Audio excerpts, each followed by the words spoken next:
نحمده ونصلي على رسوله الكريم اما بعد فاعوذ بالله من الشيطان الرجيم بسم الله الرحمن الرحيم رب اشرح لي صدري ويسر لي امري واحلل عقدة من لساني يفقهوا قولي الله اکبر اللہ اکبر لا الہ الا اللہ واللہ اکبر اللہ اکبر وللہ الحمد اللہ اکبر کبیرا والحمد للہ کثیرا وسبحان اللہ بکرۃ واصیلا اللہ اکبر کبیرا اللہ اکبر کبیرا اللہ اکبر واجل اللہ اکبر وللہ الحمد۔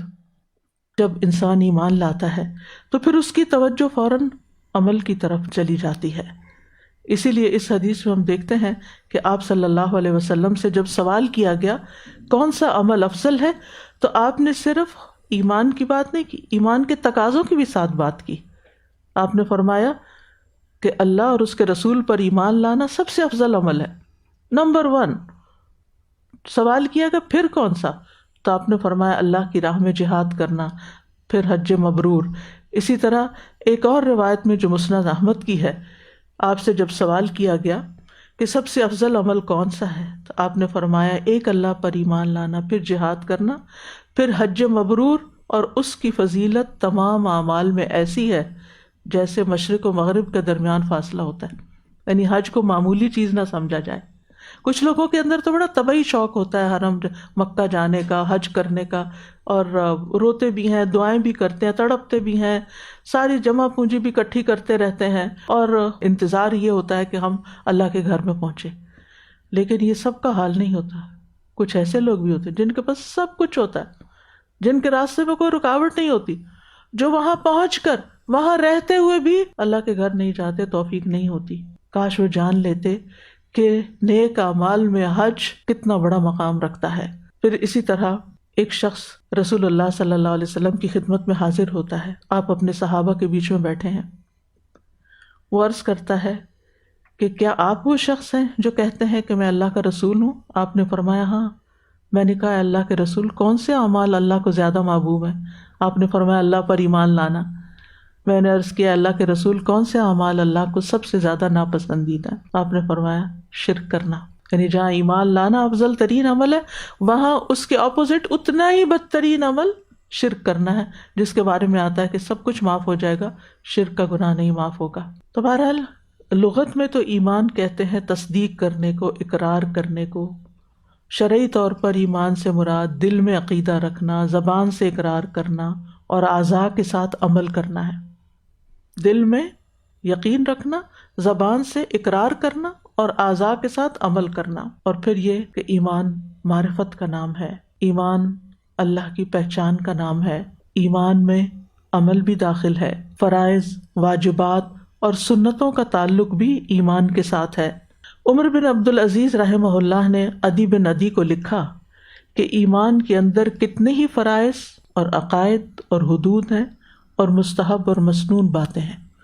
یعنی ایمان صرف ایک زبانی اٹرنس کا نام نہیں، بلکہ اس کے اندر واجبات بھی ہیں، سنتیں بھی ہیں، مستحبات بھی ہیں۔ بس جو ان سب کو پورا کرے اس نے اپنا ایمان پورا کیا، کیونکہ ان چیزوں میں کمی ایمان میں کمی کا باعث بنتا ہے۔ یعنی فرائض، واجبات، سنن، مستحبات، جب ان میں کمی کرتا ہے انسان تو پھر اس کا ایمان بھی کم ہو جاتا ہے۔ انہوں نے کہا اگر میں زندہ رہا تو وہ کہتے ہیں جو ان کو پورا کرے اس نے اپنا ایمان پورا کیا، اور جو ان کو پورا نہ کرے اس نے اپنا ایمان پورا نہ کیا۔ پس اگر میں زندہ رہا تو میں تمہیں بتاؤں گا ان سب کی تفصیل تاکہ تم ان پر عمل کرو، اور اگر میں مر گیا تو مجھے تمہارے ساتھ رہنے میں زندہ رہنے کی خواہش نہیں، یعنی مجھے کوئی دنیا سے محبت نہیں کہ میں بہت زیادہ یہاں رہوں۔ تو بہرحال یہ بھی یاد رکھنا چاہیے کہ ایمان میں نقصان بھی ہوتا ہے، ایمان میں کمی بھی ہوتی ہے۔ تو جو لوگ ایمان لا کر ایمان میں کوئی کمی نہ کریں ان کے لیے امن ہے، جیسا کہ سورۃ الانعام میں آتا ہے۔ یاد رکھیے ہر فائدہ دینے والی چیز کے ساتھ نقصان بھی لگا ہوا ہے۔ مثلاً آپ کوئی بزنس کرتے ہیں، آپ کا بزنس بہت فلرش کر رہا ہے، پھر آپ اس کے بارے غافل ہو جاتے ہیں، اتنی آمدنی تو ہو ہی رہی ہے، بڑھ ہی رہا ہے، ڈیمانڈ بڑھتی جا رہی ہے، بس ٹھیک ہے چلتا جائے گا. لیکن جب آپ توجہ چھوڑ دیتے ہیں تو پھر کیا ہوتا ہے؟ ڈکلائن آتا ہے. اسی طرح ہماری صحت ہے، ہم سمجھتے ہیں بالکل فٹ ہیں، ہر چیز ٹھیک ہے، میرے ریزلٹس ٹیسٹ سب کچھ چیک اپ میں سب کچھ صحیح آ گیا. اس کے بعد آپ کیا کرتے ہیں؟ بے احتیاطی شروع کر دیتے ہیں. سب کچھ ٹھیک ہی تو ہے، مجھے کوئی شوگر تو نہیں، میں یہ شوگر کی چیزیں کھا لوں، مجھے کوئی کولیسٹرول تو نہیں، میں یہ آئلی چیزیں بھی کھا سکتا ہوں، میں یہ بھی کر سکتا ہوں، وہ بھی کر سکتا ہوں، میں تو فٹ ہوں. اور پھر آپ ہر طرح کی بے احتیاطی شروع کر دیتے ہیں. نتیجہ کیا ہوتا ہے؟ فوراً ہی ڈکلائن شروع ہو جاتا ہے. تو کسی بھی معاملے میں ریلیشن شپ، جب ہمارے ریلیشن شپ چاہے ہمارے والدین کے ساتھ، چاہے ہمارے بچوں کے ساتھ، چاہے ہمارے اسپاؤس کے ساتھ بہت اچھے ہوں، لیکن اگر ہم ان کو تر و تازہ نہیں رکھتے، ان کے ساتھ کنیکشن میں نہیں رہتے، ان کا خیال نہیں رکھتے، ان کی ضروریات پوری نہیں کرتے، تو پھر کیا ہوتا ہے؟ ان میں ڈکلائن آ جاتا ہے. کچھ لوگوں کے ساتھ آپ زندگی میں رہتے ہیں، بہت قریب رہتے ہیں، پھر ایک وقت گزر جاتا ہے کہ آپ ان کے نام بھی بھولنے لگتے ہیں. ایک وقت تھا آپ اس کے بغیر گزارا نہیں تھا آپ کا، اور ایک وقت آ گیا کہ آپ اس کا نام بھی بھول گئے. تو بالکل اسی طرح اگر اللہ سبحانہ تعالیٰ کے ساتھ تعلق مضبوط نہ رکھا جائے، 5 وقت اس کے سامنے آپ جھکے نہیں شعور کے ساتھ، اس کی کتاب پڑھنا چھوڑ دیں، اس کو سمجھنا، اس میں تدبر چھوڑ دیں، تو آپ کا یہ کنیکشن کمزور ہوتے ہوتے ختم بھی ہو سکتا ہے، جو ایک الارمنگ چیز ہے. اس لیے بہت ضروری ہے کہ ہم اس نقصان سے بچنے کے لیے اپنے تعلق کو مضبوط سے مضبوط رکھیں، کیونکہ ایمان بہت قیمتی چیز ہے، اور جو چیز جتنی قیمتی ہوتی ہے اس کو اتنا ہی نقصان سے بچانا ضروری ہوتا ہے. یعنی کچھ چیزیں ایسی ہیں کہ اگر وہ نہ بھی ہو تو ہمارا کام چل سکتا ہے. مثلا اگر آپ کے گھر میں پڑے ڈیکوریشن پیس کے اوپر ڈسٹ بھی پڑ گئی ہے تو کوئی فرق نہیں پڑتا، دور سے بہت نظر بھی نہیں آتی، آپ نے بہت عرصے سے اس کو ریفریش نہیں بھی کیا، ڈزنٹ میٹر. ٹھیک ہے وہ بھی قیمتی، آپ نے پیسے دے کے خریدے، اس سے زیادہ قیمتی آپ کا ایمان ہے، اس سے زیادہ قیمتی آپ کا انجام ہے کہ جس کی ہمیں فکر کرنی ہے. لہٰذا وہ تمام کام کرنے ہیں کہ جس سے ایمان کے پوائنٹس بڑھتے چلے جائیں، ایمان کا درخت گرو کرتا چلا جائے. اور پھر اس کے لیے جو ایمان کے 70 سے زیادہ شعبے ہیں ان کی تفصیل بھی جاننی چاہیے، تاکہ ہم اس فضیلت سے بہرہ ور ہو سکیں جو ایمان کے ساتھ ہی ہے. کیونکہ جتنی بھی عبادات ہیں اور جتنے بھی شاخیں ہیں ایمان کے، جتنے بھی کام ہیں، ان سب کی قبولیت بھی ایمان کے ساتھ جڑی ہوئی ہے. ایمان ہوگا تو ہی عبادات قبول ہوں گی، ایمان ہوگا تو ہی اخلاقیات اور صدقات اور باقی چیزیں جو ہیں وہ قابل قبول ہوں گی. اور اگر ایمان ہوگا اور تھوڑا بھی ہوگا تو بھی بالآخر نجات کا باعث بن جائے گا. لیکن اگر ایمان ہی نہ ہوا تو دنیا بھر کے زمانے بھر کے اچھے اچھے کام آپ کر جائیں، فائدہ کچھ نہیں، کیونکہ جنت میں داخلہ صرف ایمان ہی کے ساتھ ہے. لا الہ الا اللہ ہی جنت کی کنجی ہے، اس کے بغیر آپ آگے نہیں بڑھ سکتے. قرآن مجید میں آتا ہے وَمَن لَّمْ يُؤْمِن بِاللَّهِ وَرَسُولِهِ فَإِنَّا أَعْتَدْنَا لِلْكَافِرِينَ سَعِيرًا، جو کوئی اللہ اور اس کے رسول پر ایمان نہ لائے تو بے شک ہم نے ایسے کافروں کے لیے بھڑکتی ہوئی آگ تیار کر رکھی ہے. خُذُوهُ فَغُلُّوهُ ثُمَّ الْجَحِيمَ صَلُّوهُ ثُمَّ فِي سِلْسِلَةٍ ذَرْعُهَا 70 ذِرَاعًا فَاسْلُكُوهُ إِنَّهُ كَانَ لَا يُؤْمِنُ بِاللَّهِ الْعَظِيمِ. حکم ہوگا اسے پکڑ لو، اسے توق پہناؤ، اسے جہنم میں جھونک دو، ایسی زنجیر میں جکڑو جس کی پیمائش 70 گز ہے. بس بے شک یہ بہت عظمت والے اللہ پر ایمان نہیں رکھتا تھا. تو یہ پہلا سٹیپ ہے کہ مان جانا، اور پھر اگلا سٹیپ ہے کہ جو وہ کہے اس کو بھی مان جانا.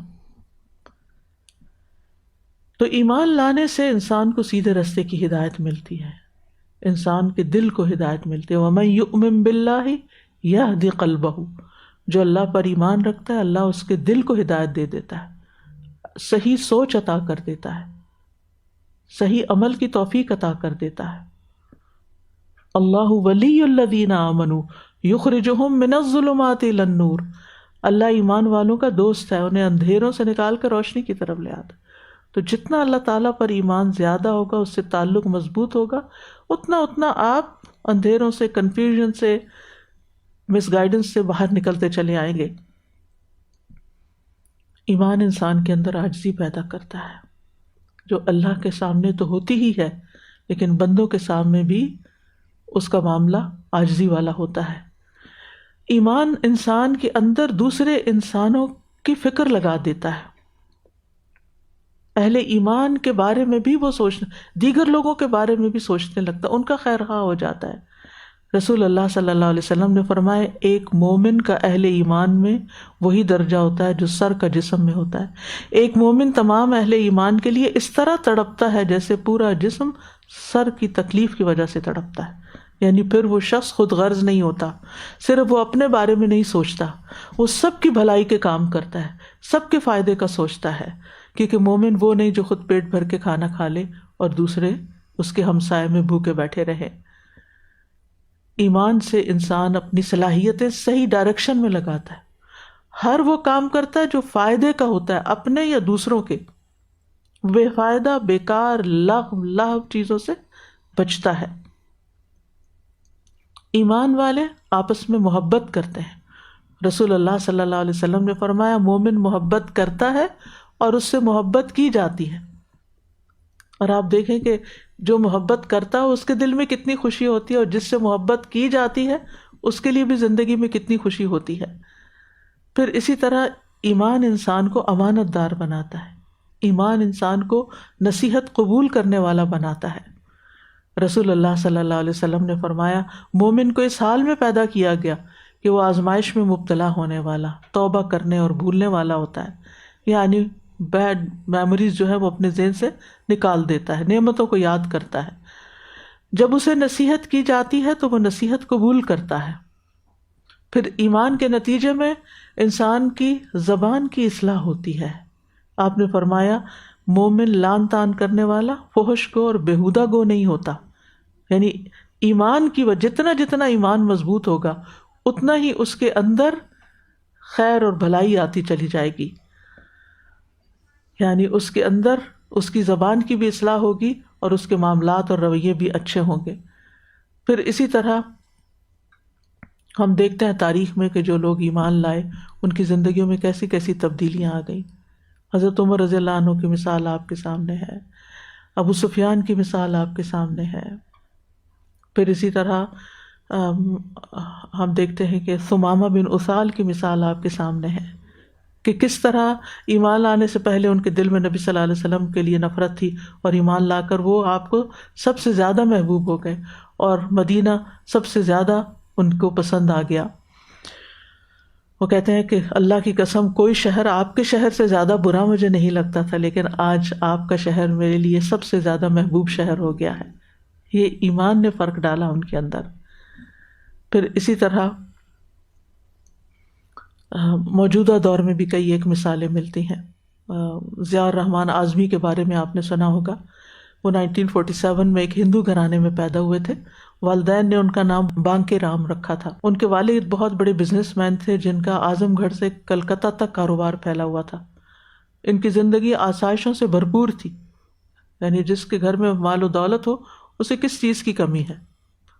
تو جب یہ 16 سال کے تھے تو انڈیا اتر پردیش میں اپنے گاؤں کے حکیم ایوب صاحب کے مطب میں گئے دوا لینے۔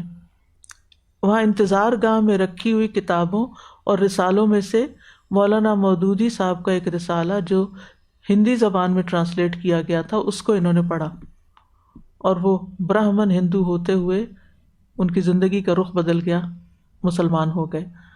گھر والوں نے ان کو واپس پلٹنے کی ہر کوشش کر ڈالی، پیار محبت لالچ کے علاوہ سختی یا ہر طرح کی کوشش، لیکن اب ایمان دل میں اتر گیا تھا۔ تو اب وہ جب ایمان کی حلاوت انسان کو محسوس ہوتی تو زندگی کتنی تبدیل ہو جاتی ہے۔ تو ان کی زندگی کو خطرہ لاحق ہو گیا، کیونکہ ان کے لیے گھر والوں فیملی اور دوسرے ہم مذہب لوگوں کے لیے ایکسیپٹنس نہیں تھی، تو انہوں نے وہاں سے ہجرت کر لی۔ پھر دین کی تعلیم حاصل کی، دارالسلام عمر آباد گئے، پھر سعودی عرب تشریف لے گئے، وہاں مکہ اور مدینہ کی یونیورسٹی سے پوسٹ گریجویشن کی، پی ایچ ڈی کی، جامعہ ازہر مصر سے تعلیم حاصل کی، اور پھر پوری زندگی سعودی عرب میں گزاری، درجنوں کتابیں لکھی، اور ان کی سب سے بڑی کوشش کیا کہ صحیح احادیث کو ایک کتاب جس کی کئی ایک والیوم ایگزیکٹلی مجھے یاد نہیں، شاید 20 یا اس سے زیادہ، الجامع الکامل کے نام سے انہوں نے ساری احادیث کو ایک جگہ اکٹھا کر دیا ہے، اور اب انہوں نے اپنی آپ بیتی بھی لکھی ہے گنگا سے زمزم تک، اور اردو میں ہے یہ کتاب. اور پچھلے سال 30 جولائی کو اسی مہینے میں 9 ذی الحجہ عرفہ کے دن مدینہ منورہ میں ان کا انتقال ہوا. یعنی کہاں کے رہنے والے اور کہاں آپ پہنچے ایک ایمان کی وجہ سے. اور اس سے یہ بھی پتہ چلتا ہے کہ جگہ جگہ اسلامی لٹریچر رکھنا، میسج پہنچانا کتنا ضروری ہے. ہمیں نہیں پتہ کہ کس شخص کو کہاں سے ہدایت مل جائے، اور وہ ہمارے لیے کتنا بڑا صدقہ جاری ہے، جو بعض اوقات ہم ان ایفرٹس کو بہت چھوٹا سمجھتے ہیں. سبحانک اللہم و بحمدک، اشہد ان لا الہ الا انت، استغفرک و اتوب الیک. السلام علیکم و رحمۃ اللہ وبرکاتہ.